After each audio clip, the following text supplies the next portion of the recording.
Nightingale दिन के चौथे पहर में जर्मन आर्मी के विरुद्ध जम गए थी। आखिरी साड़ी हाथी थी जिसका दांत छत पर उठ रहा था और इजाबेल के हाथों से साड़ी दूर रहा था। शलघप भरा हुआ था, कई शराबें थी पर ज्यादातर शांत हो गई थी। वो जब भी कभी अपने परिवार में सुनती थी तो ब्रिटेन का शोक मनाती थी। नाइटिंगेल का नाम इजाबेल था, जिसे गुड़िया खेलना पसंद था और डंडा भी, जैसा कि मैं समझूंगी। जर्मनी के साथ लड़ाई हुई और बॉर्डर पर दुनिया बदलने के लिए तैयार थी, पंडित से भी ज्यादा। बॉर्डर पर जंग का पता चला तो फुर्तीले बुधरा ने इसाबेल की सहमति के साथ उसके दोनों पर फेंके। वो दौड़कर अपने दादी की कटोरी और चम्मच लेने गई और वो अपनी दादी को याद करने लगी। तब वो बहुत उदास हो गई थी। वो धीरे से अपने कमरे से बाहर आई और जाकर दरवाजा खोला कि वो इसे जल्द से जल्द अंदर बुला सके। कमरे में बहुत अंधेरा और खामोशी थी। पहली बार जब वो अंदर गई तो उसे उसकी सांसें सुनाई दी।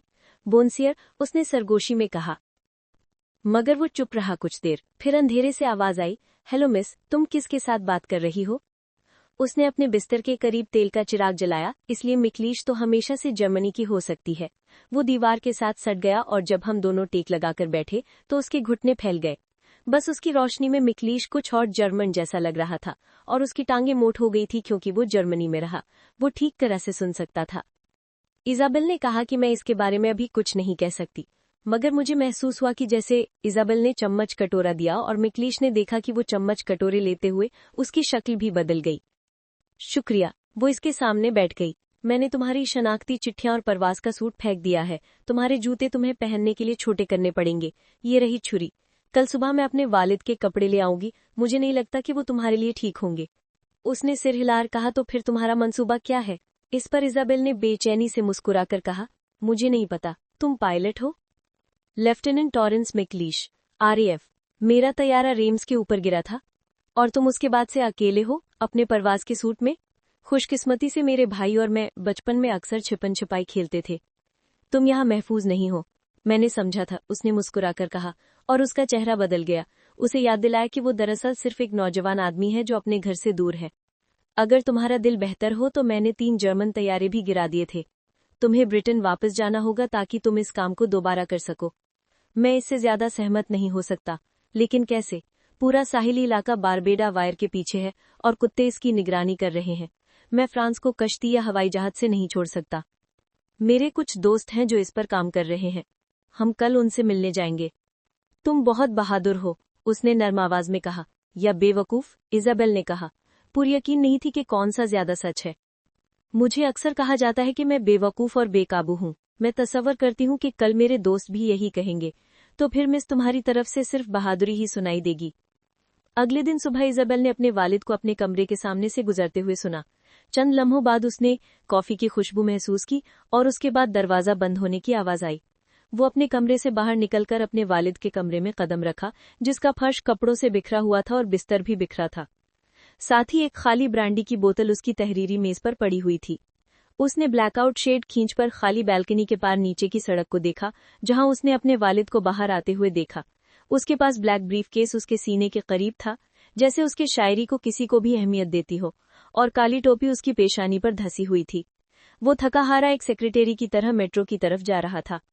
जब वो उसकी नजर से निकल गया, वो अपने कमरे के पास के दरवाजे की तरफ बढ़ी और उसमें पुराने कपड़े तलाश किए।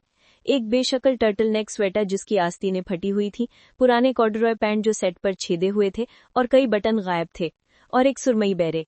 इजाबेल ने धीरे से अरमुयर को बीच में खींचा और दरवाजा खोला। ख्याली कमरा पसीने और पेशाब की बू से भरा हुआ था, इतनी ज्यादा कि वो अपने हाथ और मुंह पर रखकर उल्टी करने की हालत में थी।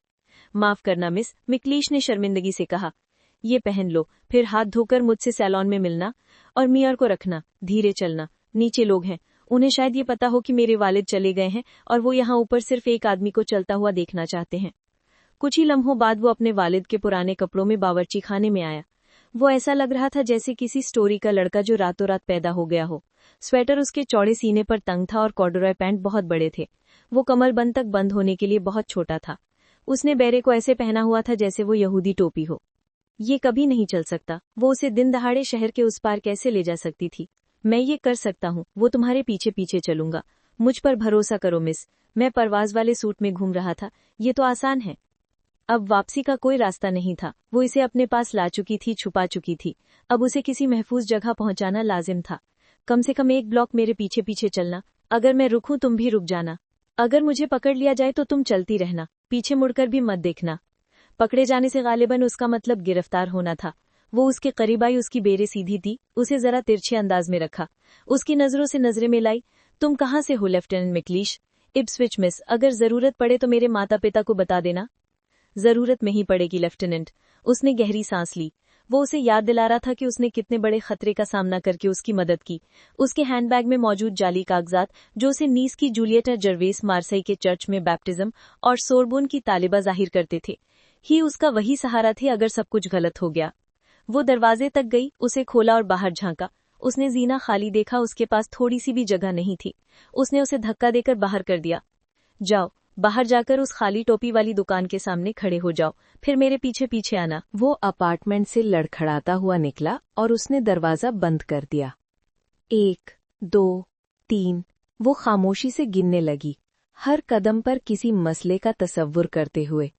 जब उससे मजीद बर्दाश्त न हुआ, वो अपार्टमेंट से निकली और सीढ़ियां उतरने लगी। चारों तरफ खामोशी थी। बाहर उसे वहीं खड़ा पाया जहां कहा था। उसने थोड़ी ऊंची की और उसके पास से ऐसे गुजर गई जैसे उसे जानती ही न हो। सेंट जर्मेन तक वो तेज कदमों से चली, न कभी पीछे मुड़ी, न कभी देखा। कई बार जर्मन सिपाहियों को हॉल्ट कहते सुना, सीटियां बजाते सुना। 2 बार फायरिंग की आवाज भी सुनी, लेकिन न वो रुकी न ही देखा। जब वो रू डे सेंट साइमन की सुर्ख दरवाजे वाली इमारत पर पहुंची, वो पसीने में शराबोर और कुछ चकराई हुई थी। उसने 4 तेज दस्तकें दी। दरवाजा खुला। अनोख दरवाजे की दर्ज में नजर आई। हैरत से उसकी आंखें फैल गईं। उसने दरवाजा पूरा खोला और पीछे हट गई। तुम यहाँ क्या कर रही हो? उसके पीछे कई मर्द जिनसे इजाबेल पहले मिल चुकी थी, मेजों के गिर्द बैठे थे। उनके सामने नक्शे फैले हुए थे जिन्हें मोमबत्तियों की रोशनी ने नीला सा कर दिया था। अनोख ने दरवाजा बंद करने की कोशिश की। इजाबेल ने कहा, उसे खुला रहने दो। उसके हुक्म के साथ ही कमरे में तनाव फैल गया। उसने इसे हवा में महसूस किया, चेहरों पर तब्दीली देखी। मेज के पास मिस्टर लीवी ने नक्शे समेटना शुरू कर दिए। इजाबेल ने बाहर झांका और देखा कि मैकलीश आ रहा है। वो अपार्टमेंट में दाखिल हुआ और उसने पीछे से दरवाजा बंद कर दिया। कोई कुछ न बोला। अब सबकी नजरें इजाबेल पर थीं। ये है लेफ्टिनेंट टॉरेंस मैकलीश, आरएएफ के पायलट हैं। मुझे ये कल रात अपने अपार्टमेंट के पास झाड़ियों में छिपे मिले थे। और तुम उसे यहाँ ले आई हो? अनोख ने सिगरेट सुलगाते हुए कहा। इसे बर्तानिया वापस जाना है, इजाबेल ने कहा। मैंने सोचा। नहीं, तुमने सोचा नहीं, अनोख ने कहा। लीवी ने अपनी कुर्सी पर पीछे होते हुए जेब से सिगरेट निकाला और उसे सुलगाकर हवा में धुएं के छल्ले छोड़ते हुए मैकलीश को गौर से देखा। शहर में और भी ऐसे लोग हैं जिनके बारे में हमें मालूम है, और कई जर्मन कैद से भागे हुए भी। हम उन्हें निकालना चाहते हैं, लेकिन साहिली रास्ते और हवाई अड्डे सब बंद हैं। उसने सिगरेट का लंबा कश लिया। सिगरेट का सिरा चमका, चटखा और सियाह हो गया। ये एक मसला है जिस पर हम काम कर रहे हैं। मुझे मालूम है, इजाबेल ने कहा। उसे अपने कंधों पर जिम्मेदारी का पूरा बोझ महसूस हुआ। क्या उसने एक बार फिर जल्दबाजी की? क्या वो उससे मायूस हो गए थे? वो नहीं जानती थी। क्या उसे मैकलीश को नजरअंदाज कर देना चाहिए था? वो कोई सवाल करने ही वाली की कि उसे किसी दूसरे कमरे में बात करने की आवाज सुनाई दी। तेवरी चढ़ाते हुए उसने पूछा, और कौन है यहाँ? और भी लोग हैं, लिवी ने जवाब दिया। ऐसे लोग जिन्हें तुम्हें जानने की जरूरत नहीं। हवाई फौज के लोगों के लिए हमें वाकई कोई मंसूबा दरकार है, अनोख ने कहा। हमें लगता है हम उन्हें स्पेन पहुंचा सकते हैं, अगर हम उन्हें स्पेन में दाखिल करा सके। पेरेनीज, अनोख ने कहा। इजाबेल पेरेनीज पहाड़ों को देख चुकी थी, इसलिए वो अनोख के तबसरे को समझ गई। नुकीले पहाड़ बादलों में बुलंद होते थे, अक्सर बर्फ में ढके होते या धुंध से घिरे होते थे। उसकी वालिदा को बियरिट्स, जो एक छोटा सा साहिली शहर था, बहुत पसंद था, और माजी के अच्छे दिनों में वो लोग 2 बार वहां तातीलात गुजारने भी गए थे। स्पेन के साथ सरहद दोनों तरफ से मुहाफिजों से घिरी हुई है। पेट्रोलिंग कर रहे हैं, अनोख ने कहा। पूरे बॉर्डर पर? इजाबेल ने पूछा। नहीं, बिल्कुल नहीं, मगर कहाँ है और कहाँ नहीं कौन जानता है, लिवी ने कहा। सेंट जॉन द लूज के करीब पहाड़ियां छोटी हैं, इजाबेल ने निशानदेही की। हाँ, मगर फिर भी क्या फर्क पड़ता है? वो अब भी अनकाबूले तस्खीर हैं और जो चंद सड़कें हैं उन पर पहरा है, अनोख ने कहा। मेरी मम्मा की सबसे अच्छी सहेली बास्क थी, जिसके बाबा बकरियां चराते थे। वो अक्सर पैदल इन पहाड़ों को उबूर करता था। हमने भी यही सोचा था, एक बार आजमाया भी, लेवी ने कहा। इस ग्रोह का फिर कभी पता नहीं चला। सैंट जैन डी लूज पर जर्मन मुहाफिजों को उबूर करना एक आदमी के लिए भी मुश्किल है, चह जाएगा कई लोगों के लिए, और फिर इन पहाड़ों को पैदल उबूर करना, ये तकरीबन नामुमकिन है। तकरीबन नामुमकिन और नामुमकिन एक जैसे नहीं होते। अगर बकरी चराने वाले इन पहाड़ों को पार कर सकते हैं तो यकीनन फिजाई फौजी भी कर सकते हैं, इजाबेल ने कहा। जैसे ही वो ये कह रही थी, एक ख्याल उसके जहन में आया। और एक औरत तो चेक पॉइंट से बाआसानी गुजर सकती है, खासतौर पर एक नौजवान औरत। कोई एक खूबसूरत लड़की पर शक भी नहीं करेगा। अनूक और लेवी ने एक दूसरे की तरफ देखा। मैं ये करूंगी, इजाबेल ने कहा, या कम से कम कोशिश जरूर करूंगी। मैं उस फिजाई फौजी को ले जाऊंगी। और क्या और भी हैं? मिस्टर लेवी ने भवें चढ़ाई। ये सूरत हाल उन्हें साफ हैरान कर गई थी। सिगरेट का धुआं उनके बीच नीला माइल खाकिस्तरी बादल बन चुका था। और क्या तुमने कभी पहाड़ चढ़े हैं? मैं अच्छी जिस्मानी हालत में हूँ, उसने जवाब दिया। अगर वो तुम्हें पकड़ लें तो? वो कैद कर देंगे या मार डालेंगे, उसने धीरे से कहा। जरा जज्बातियत को एक तरफ रखकर सोचो इजाबेल, ये सिर्फ कागज देना नहीं है। तुमने सड़कों पर लगे हुए पोस्टर्स देखे हैं? इनाम की रकम उन लोगों के लिए जो दुश्मन की मदद करें। इजाबेल ने पुरयकीन अंदाज में सर हिलाया। अनूप ने गहरी सांस ली और अपना सिगरेट भरा हुआ एस्ट्रे में बुझा दिया। वो इजाबेल को काफी देर तक घूरती रही, फिर मेज के पीछे खुले दरवाजे की तरफ गई। उसने दरवाजा थोड़ा सा खोला और एक परिंदे की सीटी की आवाज निकाली, एक खास सी चहचहाट। इजाबेल ने त्योरी चढ़ाई। उसे दूसरे कमरे में कुछ सुनाई दिया, एक कुर्सी के पीछे हटने की आवाज, कदमों की चाप। गैतान कमरे में दाखिल हुआ। वो पुराने घुटनों से पैबंद शुदा और किनारों से घिसे हुए कॉर्डरॉय पतलून में मलबूस था, जो कदरे छोटी लग रही थी। एक स्वेटर पहने जो उसके दुबले पतले जिस्म पर लटक रहा था, कॉलर ढीला पड़ चुका था। उसके काले बाल जो अब कुछ लंबे हो गए थे, चेहरे से पीछे को जमी हुई हालत में थे, और उसका चेहरा तेज, लगभग भेड़िए जैसा हो गया था। उसने इजाबेल की तरफ कुछ ऐसे देखा जैसे कमरे में बस वही दो हों। एक लम्हे में सब कुछ फिर से उबल पड़ा। वो तमाम एहसास जिन्हें वो दबा चुकी थी, जिन्हें नजरअंदाज किया था, सब वापस आ गए। एक नजर ही काफी थी और वो बमुश्किल सांस ले सकी। तुम गैतान को जानती हो, अनूप ने कहा। इजाबेल ने गला साफ किया। उसे समझ आ गया कि वो जानता है वो यहाँ है, फिर भी उसने दूरी बनाए रखी। पहली बार जब से वो इस जेर जमीन ग्रोह का हिस्सा बनी थी, इजाबेल को अपने कम उम्र होने का शिद्दत से एहसास हुआ, जैसे वो सबसे अलग हो। क्या बाकी सबको मालूम था? क्या वो उसकी नादानी पर हंसते थे? हाँ, जानती हूँ। तो लेवी ने कुछ लम्हों के बाद कहा। इजाबेल का एक मंसूबा है। गैतान ने मुस्कुराया नहीं। वाकई? वो चाहती है कि उस फिजाई फौजी और दूसरों को पैदल पेरेनीज पार करवाते स्पेन ले जाएं। बरतानवी कॉन्सुलेट तक मेरा अंदाजा है। गैतान ने जेरे लब एक गाली दी। हमें कुछ ना कुछ तो करना होगा, लेवी ने कहा। क्या तुम वाकई खतरा समझती हो इजाबेल? अनूप ने आगे बढ़कर पूछा। अगर तुम कामयाब हो गई तो नाजियों को मालूम हो जाएगा, वो तुम्हारा पीछा करेंगे। जो कोई उनकी मदद करने वाले का पता दे, उसके लिए 10,000 फ्रैंक के नाम है। इजाबेल ने पुरयकीन अंदाज में सर हिलाया। अनूप ने गहरी सांस ली और अपना सिगरेट भरा हुआ एस्ट्रे में बुझा दिया। वो इजाबेल को काफी देर तक घूरती नहीं, फिर मेज के पीछे खुले दरवाजे की तरफ गई। उसने दरवाजा थोड़ा सा खोला और एक परिंदे की सीटी की आवाज निकाली, एक खास सी चहचहाट। इजाबेल ने प्यूरी चढ़ाई। उसे दूसरे कमरे में कुछ सुनाई दिया, एक कुर्सी के पीछे हटने की आवाज, कदमों की चाप। गैतान कमरे में दाखिल हुआ। वो पुराने घुटनों से पैबंद शुदा और किनारों से घिसे हुए कॉर्डरॉय पतलून में मलबूस था, जो कदरे छोटी लग रही थी। एक स्वेटर पहने जो उसके दुबले पतले जिस्म पर लटक रहा था, कॉलर ढीला पड़ चुका था। उसके काले बाल जो अब कुछ लंबे हो गए थे, चेहरे से पीछे को जमी हुई हालत में थे, और उसका चेहरा तेज, लगभग भेड़िए जैसा हो गया था। उसने इजाबेल की तरफ कुछ ऐसे देखा जैसे कमरे में बस वही दो हों। एक लम्हे में सब कुछ फिर से उबल पड़ा। वो तमाम एहसास जिन्हें वो दबा चुकी थी, जिन्हें नजरअंदाज किया था, सब वापस आ गए। एक नजर ही काफी थी और वो बमुश्किल सांस ले सकी। तुम गैतान को जानती हो, अनूप ने कहा। इजाबेल ने गला साफ किया। उसे समझ आ गया कि वो जानता है वो यहाँ है, फिर भी उसने दूरी बनाए रखी। पहली बार जब से वो इस जेर जमीन ग्रोह का हिस्सा बनी थी, इजाबेल को अपने कम उम्र होने का शिद्दत से एहसास हुआ, जैसे वो सबसे अलग हो। क्या बाकी सबको मालूम था? क्या वो उसकी नादानी पर हंसते थे? हाँ, जानती हूँ। तो लेवी ने कुछ लम्हों के बाद कहा। इजाबेल का एक मंसूबा है। गैतान ने मुस्कुराया नहीं। वाकई? वो चाहती है कि उस फिजाई फौजी और दूसरों को पैदल पेरेनीज पार करवा के स्पेन ले जाएं। बरतानवी कॉन्सुलेट तक मेरा अंदाजा है। गैतान ने जेरे लब गाली दी। हमें कुछ ना कुछ तो करना होगा, लेवी ने कहा। क्या तुम वाकई खतरा समझती हो इजाबेल? अनूप ने आगे बढ़कर पूछा। अगर तुम कामयाब हो गई तो नाजियों को मालूम हो जाएगा, वो तुम्हारा पीछा करेंगे। जो कोई उनकी मदद करने वाले का पता दे उसके लिए 10,000 फ्रैंक इनाम है। इजाबेल ने हमेशा जिंदगी में रद्द अमल के तौर पर फैसले किए। कोई पीछे छोड़ता था तो वो पीछे पीछे चल पड़ती। कोई कहता ये काम तुम नहीं कर सकती तो वो वही कर गुजरती। हर रुकावट को उन्होंने एक दरवाजा बनाया। मगर ये, उसने खौफ को अपने अंदर से झांकने दिया। थोड़ा सा लरज गई और लगभग हार मान चुकी थी।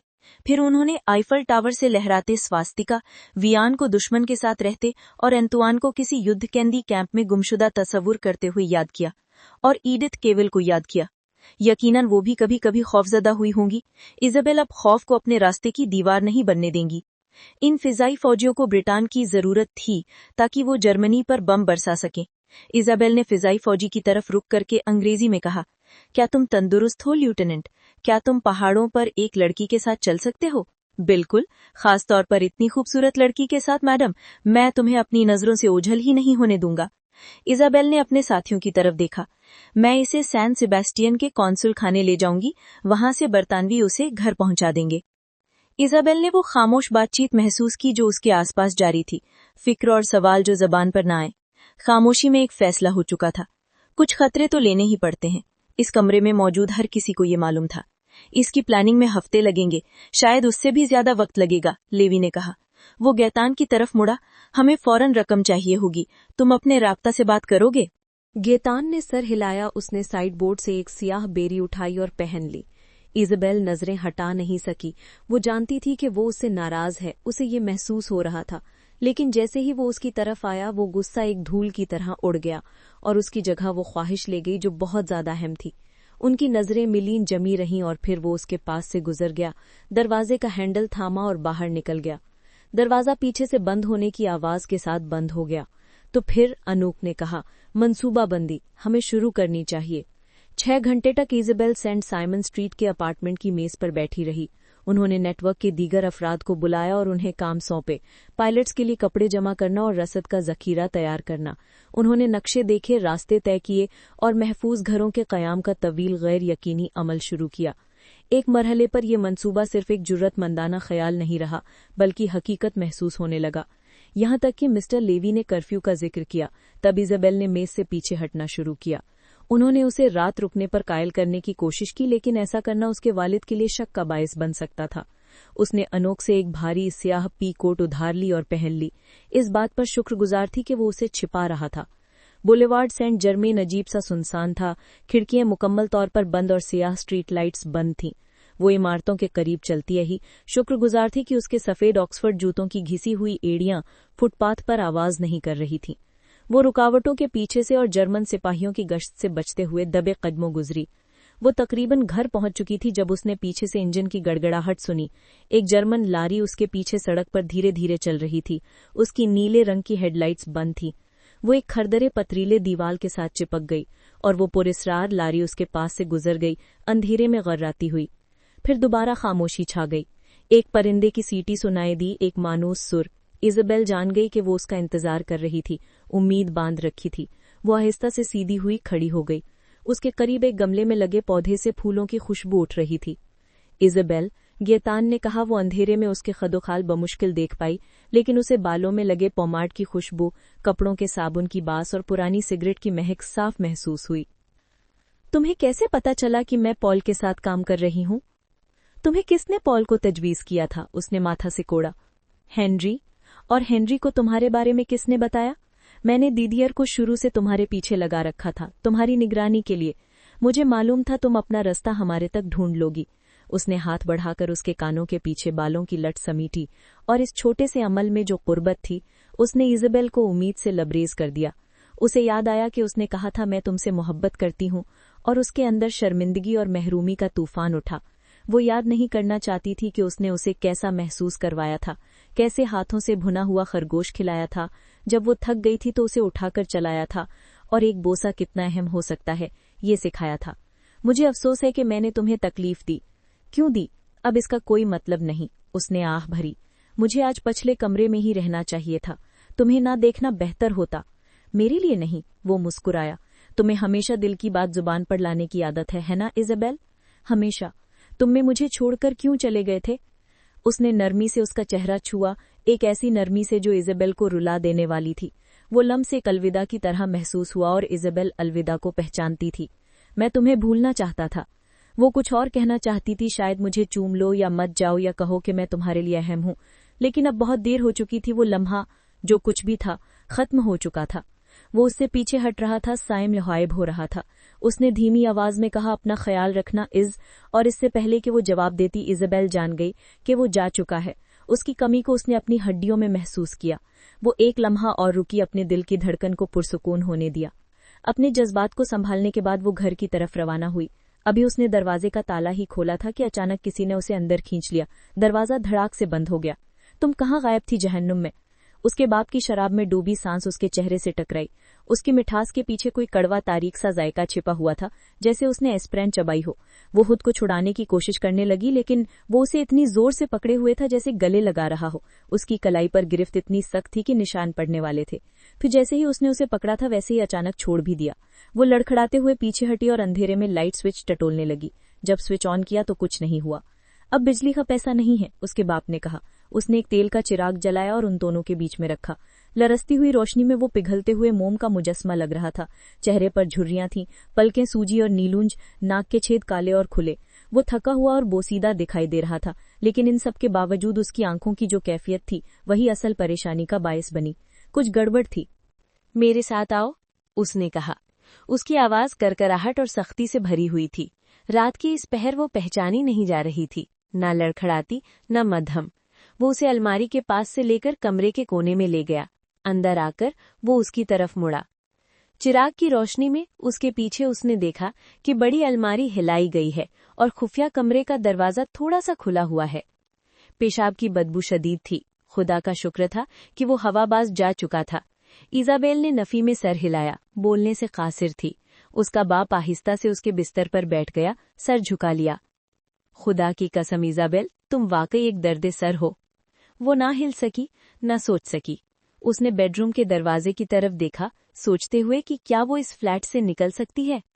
ये कुछ भी नहीं था पापा, एक लड़का था। हाँ, एक मुलाकात। हम बस एक दूसरे को चूम रहे थे पापा। और क्या तुम्हारे सब दोस्त तुम्हारे कमरे में पेशाब करते हैं? तुम तो बड़ी मशहूर हो फिर। उसने आह भरी। बस करो अब ये नाटक। नाटक? तुमने कल रात एक हवाबाज को तलाश किया और उसे अलमारी में छुपाया, और आज तुम उसे मिस्टर लेवी के पास ले गईं। मुझे यकीन न आया कि उसने क्या सुना। माफ कीजिए? तुम्हारा वो गिरकर जख्मी हो जाने वाला हवाबाज जिसने अलमारी में पेशाब किया और हॉल में अपने गंदे बूडों के निशान छोड़े, तुम उसे मिस्टर लेवी के पास ले गई थी। मुझे नहीं पता आप किस बारे में बात कर रहे हैं। अच्छी बात है इज़ाबेल। जब वो खामोश हो गया तो वो ये खामोशी बर्दाश्त ना कर सकी। पापा, मुझे मालूम है कि तुम यहाँ अंडरग्राउंड के लिए बतौर पैगाम रसा आई हो और तुम पाउल लेवी के नेटवर्क के साथ काम कर रही हो। तो कैसे? मिस्टर लेवी पुराना दोस्त है। दरअसल जब नाजियों ने हमला किया वो मेरे पास आया और मुझे ब्रांडी की बोतल से निकाला, जो उस वक्त मेरी सारी दुनिया थी। उसने मुझे काम पर लगा दिया। इज़ाबेल इतनी कमजोर महसूस कर रही थी कि खड़ी नहीं हो सकी। बाप के साथ बैठना इस लम्हे कुछ ज्यादा करीब महसूस हुआ तो वो आहिस्ता से कालीन दर बैठ गई। मैं नहीं चाहता था कि तुम इस सब में मुलव्वस हो इज़ाबेल, इसीलिए तो मैंने तुम्हें शुरू में पेरिस से भेजा था। मैं तुम्हें अपने काम की वजह से खतरे में नहीं डालना चाहता था। मुझे अंदाजा होना चाहिए था कि तुम खुद ही खतरे का रास्ता ढूंढ लोगी। और वो बाकी सारे मौके जब आपने मुझे दूर भेजा। उसे फौरन अफसोस हुआ कि ये सवाल क्यों पूछा, लेकिन जो सोच जहन में आई थी वो जबान पर आ गई। मैं एक अच्छा बाप नहीं रहा, हम दोनों ये बात जानते हैं। कम से कम तुम्हारी मामान की मौत के बाद से तो बिल्कुल नहीं। हम कैसे जानते? आपने कभी कोशिश ही नहीं की। मैंने कोशिश की थी, तुम्हें बस याद नहीं। खैर वो सब अब पुरानी बातें हो गईं। अब हमारे सामने बड़े मसाइल हैं। हाँ, उसने कहा। उसका माजी जैसे एक तरफ उलट गया हो। सब कुछ बेतरतीब सा महसूस हो रहा था। उसे समझ नहीं आ रहा था कि क्या सोचे, क्या महसूस करे। इससे बेहतर था कि वो मौजू बदल ले। मैं कुछ प्लान कर रही हूँ, मुझे कुछ दिनों के लिए जाना पड़ेगा। वो उसकी तरफ नीचे देखने लगा। मुझे मालूम है, मैं पाउल से बात कर चुका हूँ। वो एक लम्हे के लिए खामोश हो गया। तुम्हें मालूम है कि तुम्हारी जिंदगी अब बदलने वाली है। तुम्हें अंडरग्राउंड जिंदगी गुजारनी होगी, न मेरे साथ न किसी और के साथ।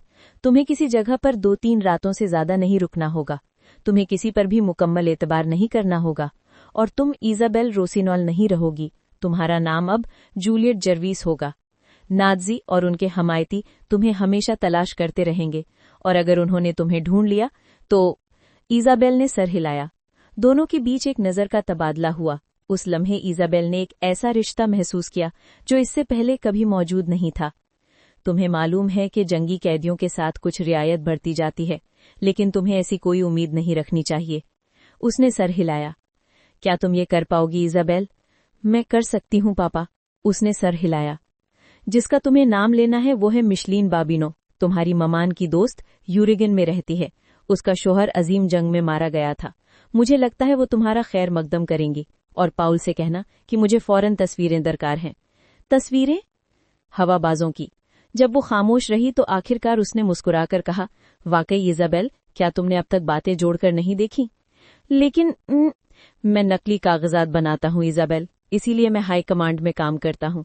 इब्तिदा में तो वही पर्चे लिखता था जो तुम कार्यों में दिप बांटती थी, लेकिन लगता है कि शायर के हाथ में जालसाज की महारत होती है। तुम्हें क्या लगता है जूलियट जर्वीस का नाम तुम्हें किसने दिया था? मगर तुम्हें लगा कि मैं दुश्मन से मिला हुआ हूँ। मैं तुम्हें इल्जाम नहीं दे सकता। अचानक उसमें इजाबेल को कोई अजनबी सा शख्स दिखाई दिया। एक टूटा हुआ इंसान, उस बेरहम लापरवाह इंसान की जगह जो हमेशा उसके सामने खड़ा रहता था। उसने हिम्मत की, उठी, उसके करीब आई और उसके सामने घुटने टेक दिए। वो उसकी तरफ देखने लगी और आंखों में आंसू चमकने लगे। आपने मुझे और वियान को दूर क्यों कर दिया था? मैं चाहता हूं कि तुम कभी ये ना जान सको कि तुम कितनी नाजुक हो। मैं नाजुक नहीं हूँ, उसने कहा। जो मुस्कुराहट उसने दी वो मुश्किल से मुस्कुराहट कहलाने के काबिल थी। हम सब नाजुक होते हैं इजाबेल, ये वो बात है जो हमें जंग सिखाती है। तवज्जो के लिए शुक्रिया।